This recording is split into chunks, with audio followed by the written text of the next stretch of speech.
জাগ্রত নারী উন্নয়ন সংস্থা বাংলাদেশে ও জাগ্রত নারী উন্নয়ন সংস্থার চেয়ারম্যান শাহীন শাহ আলম চৌধুরী এবং এনামুল হককে উৎসর্গ করে নারীতে আসক্তি শিরোনামে একটি কবিতা পাঠ করছি।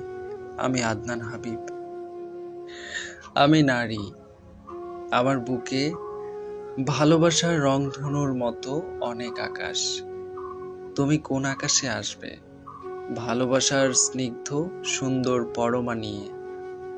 আমি সুন্দর, আমায় ধারণ করো সর্ব ভালোবাসা দিয়ে, বলবে আমি বেদনাময়ী। গ্রহণ করো মহাশূন্যের আদরে আপন বুকের মধ্যে। আমি নীরব, বুঝে নিও বুক ভরা কান্না ভেজা বেদনাময় ধরিত এ বুকে। আমি ক্লান্ত, বুঝে নিও আসছে সাইক্লোন সুনামি সর্বক্ষণিক জীবনে। আমি নারী, হৃদয়ে লালন করি মহাসাগরের অন্তঃস্থলের অতল গভীরতা।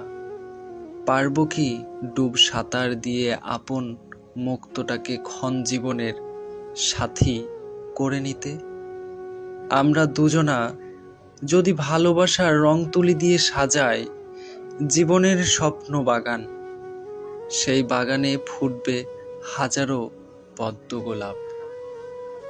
ওরাই বদলে দেবে মানব সভ্যতা। আমি নারী, জীবনের সর্ব আনন্দ বিলিয়ে দেব তোমার ভালোবাসাতে। আমায়ও তো পেতে হবে সর্বাগ্যে আমাদের ক্ষণ জীবনের আপন মূল্যায়ন। আমি ছলনাময়ী, কেন ভালোবাসার অভিনয় করে ক্ষণ জীবনভর কাঁদালে? আমি বহুগামী, কেন ক্ষুধার তাড়নায় ছুটতে হয় সমাজের দ্বারে দ্বারে? ওরাই তো আমায় পাপের সাগরে ডুব সাঁতার কাটতে বাধ্য করে।